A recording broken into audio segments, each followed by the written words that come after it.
Hello ആൾ, career ക്രാഫ്റ്റിൻ്റെ പുതിയൊരു വീഡിയോയിലേക്ക് എല്ലാവർക്കും സ്വാഗതം. കേരള ഹിസ്റ്ററിയുമായി ബന്ധപ്പെട്ട കഴിഞ്ഞ ക്ലാസ്സിലെ കുറിച്യ കലാപം വരെയാണ് നമ്മൾ പറഞ്ഞു നിർത്തിയത്. കുറിച്യ കലാപവും പഴശ്ശി കലാപവും മലബാറിൽ ബ്രിട്ടീഷുകാർക്കെതിരെ നടന്ന ചെറുത്തുനിൽപ്പുകളാണ്. തിരുവിതാംകൂറിലും കൊച്ചിയിലും ഇതുപോലെ പ്രതിഷേധങ്ങൾ നടന്നിരുന്നു. ദിവാൻമാരായ വേലുത്തമ്പി ദളവയും പാലിയത്തച്ഛനും ഒക്കെയായിരുന്നു ഇതിൽ പ്രധാനികൾ. ഇവരെക്കുറിച്ചാണ് നമ്മൾ ഇന്നത്തെ ക്ലാസ്സിൽ പറയാൻ പോകുന്നത്. ക്ലാസ്സിലേക്ക് കടക്കും മുൻപ് ചാനൽ ആദ്യമായിട്ട് കാണുന്നവരുണ്ടെങ്കിൽ സബ്സ്ക്രൈബ് ചെയ്യുക, വീഡിയോ ഇഷ്ടമായാൽ ലൈക്ക് ചെയ്യുക, മാക്സിമം ഷെയർ ചെയ്യുക. ഓക്കെ, നമുക്ക് ക്ലാസ്സിലോട്ട് പോവാം. 1802 മുതൽ 1809 വരെ തിരുവിതാംകൂർ രാജ്യത്തെ ദളവയായിരുന്നു വേലായുധൻ ചെമ്പകരാമൻ തമ്പി എന്ന വേലുത്തമ്പി. ഈ ദളവ എന്ന് പറഞ്ഞാൽ നമ്മളിപ്പോൾ പ്രധാനമന്ത്രി എന്നൊക്കെ പറയാറുണ്ടല്ലോ, അതുപോലൊരു സ്ഥാനമാണ് കേട്ടോ. അപ്പോൾ നമുക്ക് നോക്കാം. 1800 തിരുവിതാംകൂറിലെയും അതുപോലെ കൊച്ചിയിലെയും ബ്രിട്ടീഷ് റെസിഡൻ്റായിട്ട് കേണൽ മെക്കാളയെ നിയമിച്ചിരുന്നു. അദ്ദേഹം നാട്ടുരാജ്യങ്ങളുടെ എല്ലാ ആഭ്യന്തര കാര്യങ്ങളുടെയും നിയന്ത്രണം ഏറ്റെടുക്കാൻ തുടങ്ങി. അതോടെ ഭരണാധികാരികൾക്ക് അവരുടെ പരമാധികാരം നഷ്ടമായി.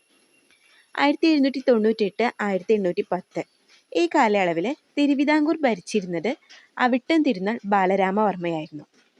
തിരുവിതാംകൂറിലെ അശക്തനും അപ്രാപ്യനുമായ ഭരണാധികാരിയായിരുന്നു അവിട്ടം തിരുനാൾ ബാലരാമവർമ്മ. അദ്ദേഹത്തിൻ്റെ ദിവാനായിട്ട് 1802 ആണ് വേലുത്തമ്പി ദളവ നിയമിതനാവുന്നത്. അപ്പോൾ ദളവ എന്ന് പറഞ്ഞാൽ പ്രധാനമന്ത്രി, ഇന്നത്തെ മന്ത്രി എന്ന സ്ഥാനമാണ് അപ്പോൾ ഉള്ളത്. അപ്പോൾ കന്യാകുമാരിയിലെ കൽക്കുളത്ത് ആണ് വേലുത്തമ്പി ദളവയുടെ ജന്മദേശം. തലക്കുളത്ത് വീട് എന്നായിരുന്നു തറവാട് നാമം. കൊല്ലത്തെ ഹജൂർ കച്ചേരി സ്ഥാപിച്ചതും തിരുവിതാംകൂറിൽ സഞ്ചരിക്കുന്ന കോടതികൾ സ്ഥാപിച്ചതും വേമ്പനാട്ട് കായലിലെ പാതിരാമണൽ ദ്വീപിനെ കൃഷിയോഗ്യമാക്കിയതും വേലുത്തമ്പി ദളവയായിരുന്നു.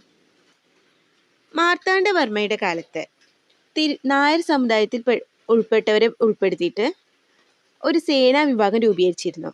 ഇത് പിന്നീട് നായർ ബ്രിഗേഡ്, നായർ പട്ടാളം എന്നൊക്കെ അറിയപ്പെട്ടിരുന്നു.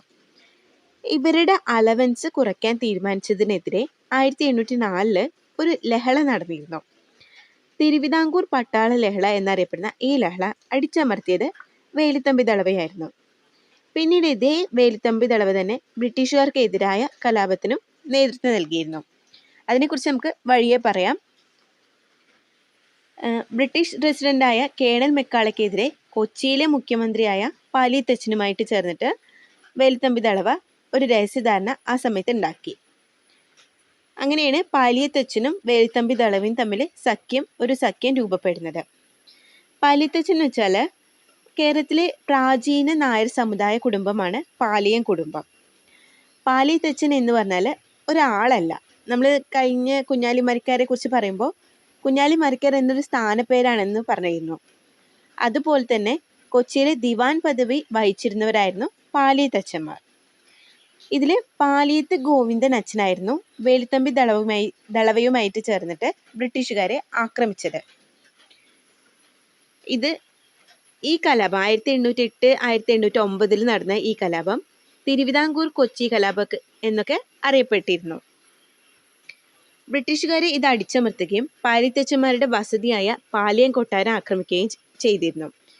ഇന്ന് പാലിയം കൊട്ടാരം ഒരു ചരിത്ര മ്യൂസിയമാണ്. എറണാകുളം ജില്ലയിലെ ചെണ്ടമംഗലത്താണ് ഇത് സ്ഥിതി ചെയ്യുന്നത്. അങ്ങനെ 1809 ജനുവരി 11 കുണ്ടറയിലെ ഇളമ്പള്ളൂർ ക്ഷേത്രത്തിൽ വെച്ചിട്ട് വേലുത്തമ്പി ദളവ ബ്രിട്ടീഷുകാർക്കെതിരായ സമരത്തിന് ജനങ്ങളുടെ പൂർണ്ണ പിന്തുണ ലഭിക്കാൻ വേണ്ടിയിട്ട് ഒരു ആഹ്വാനം നടത്തി. ഇതാണ് ചരിത്ര പ്രസിദ്ധമായ കുണ്ടറ വിളംബരം. കുണ്ടറ വിളംബരം നടന്നത് 1809 ജനുവരി 11 നടത്തിയത് വേലുത്തമ്പി ദളവ. ആ സമയത്തെ ബ്രിട്ടീഷ് റെസിഡന്റ് കേണൽ മെക്കാളെ. ഇതൊക്കെ PSC റിപ്പീറ്റഡ് ആയിട്ട് ചോദിക്കാറുള്ള ചോദ്യങ്ങളാണ്, ഓർത്തു വയ്ക്കുക.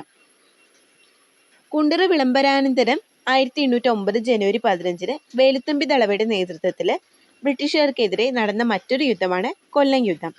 ബ്രിട്ടീഷുകാർ ഇതിൽ വിജയിക്കുകയും വേലുത്തമ്പി ദളവ ഒളിവിൽ പോവുകയും ചെയ്തിരുന്നു. അപ്പോൾ നമ്മൾ നേരത്തെ പറഞ്ഞിരുന്നു ബ്രിട്ടീഷുകാർ പാലിയം കൊട്ടാരം ആക്രമിച്ചു, കൊച്ചി ആക്രമിച്ചു എന്നൊക്കെ. അങ്ങനെ ഈ ബ്രിട്ടീഷുകാർ കൊച്ചി ആക്രമിച്ചതോടെ പാലിയത്തച്ഛൻ വേലുത്തമ്പിയുമായിട്ടുള്ള സഖ്യം ഉപേക്ഷിച്ചിരുന്നു. പാലിയത്തച്ഛൻ പിന്നീട് ബ്രിട്ടീഷുകാരുടെ പിടിയിലാവുകയും മദ്രാസിലേക്ക് നാടുകടത്തപ്പെടുകയും ചെയ്തു. ഇതേ സമയത്ത് തന്നെ വേലുത്തമ്പി ദളവ ഈ കൊല്ലം യുദ്ധത്തിൽ പരാജയപ്പെട്ടതോടെ വേലുത്തമ്പി ദളവ ഒളിവിൽ പോയെന്ന് നമ്മൾ പറഞ്ഞു. അദ്ദേഹത്തിന് ശേഷം ദിവാനായ ഉണ്ണിത്തമ്പി വേലുത്തമ്പിയെ പിടിക്കാൻ വേണ്ടിയിട്ട് കൽപ്പന പുറപ്പെടുവിക്കുകയൊക്കെ ചെയ്തിരുന്നു. തുടർന്ന് വേലുത്തമ്പി അഭയം നേടിയ മണ്ണടി ക്ഷേത്രം അത് ബ്രിട്ടീഷുകാർ വളഞ്ഞു. ജീവനോടെ പിടിക്കുന്നതിനുള്ള നാണക്കേട് മൂലം അദ്ദേഹം ആത്മഹത്യ ചെയ്തു. വർഷം 1809. 1809 തന്നെയായിരുന്നു അദ്ദേഹം ആത്മഹത്യ ചെയ്തത്. ബ്രിട്ടീഷുകാർ വേലുത്തമ്പിയുടെ മൃതശരീരം തിരുവനന്തപുരത്തെ കണ്ണമ്മൂല എന്ന സ്ഥലത്ത് കെട്ടിത്തൂക്കിയിരുന്നു. ഓക്കെ, ഇനി നമുക്ക് വേലുത്തമ്പിയുടെ പേരിലുള്ള സ്മാരകവും കോളേജും ഒക്കെ എവിടെയാണെന്ന് നോക്കാം. വേലുത്തമ്പി ദളവ സ്മാരകം സ്ഥിതി ചെയ്യുന്നത് പത്തനംതിട്ടയിലെ മണ്ണടിയിലാണ്.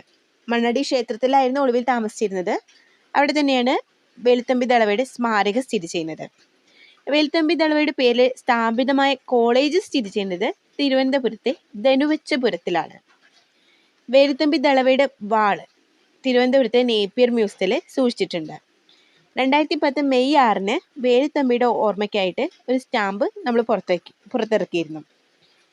ഓക്കെ, വേലുത്തമ്പി ദളവയെക്കുറിച്ചും അതേപോലെ പാലിയത്തച്ഛനുമായി ബന്ധപ്പെട്ട PSC ചോദിക്കാറുള്ള ഒരുവിധം എല്ലാ കാര്യങ്ങളും നമ്മളിവിടെ ഡിസ്കസ് ചെയ്തു. PSCയുടെ സിലബസ് ഓറിയൻറ്റഡ് ആയിട്ടുള്ള കൂടുതൽ കാര്യങ്ങൾ നമുക്ക് അടുത്ത ക്ലാസ്സുകളായിട്ട് പറയാം. Okay, thank you.